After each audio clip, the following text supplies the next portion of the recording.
What's up, guys? Come with me as I diagnose this 2006 Silverado that won't crank. So this is how the vehicle looked when it was dropped off, and as you can see, try to crank it, we don't get anything. Looking at the scan tool data, I do have a crank request signal. Eventually, yeah, there it goes.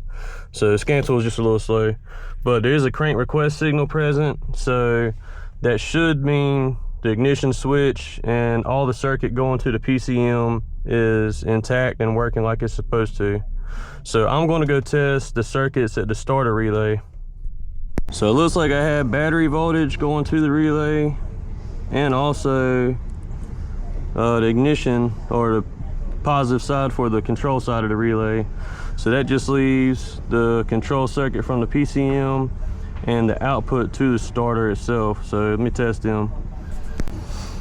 All right, so jumping the starter relay, engine will start. So that leaves just the control circuit from the PCM.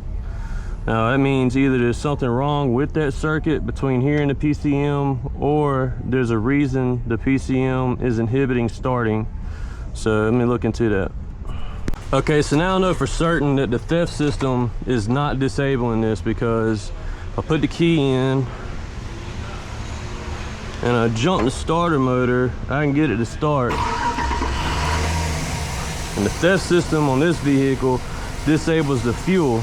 So if it was preventing it from starting, it wouldn't start up right now, because it's obviously receiving fuel. So that means that most likely this circuit between here and the PCM is not working correctly, or maybe there's something wrong with the PCM itself. So I've gone ahead, ohmed the circuit out between the fuse for the fuse block, the starter relay circuit, and the corresponding PCM circuit, and it's good. The wire's not broken anywhere. So with the test light connected to that same circuit and the other end connected to ground, that shows it's lit up, which means the other side of the control circuit is working, and it's going all the way back to the PCM, even though that's the output for the PCM. So for this point, it looks like it needs a PCM. So this truck does need a PCM. Unfortunately, through GM, it's discontinued.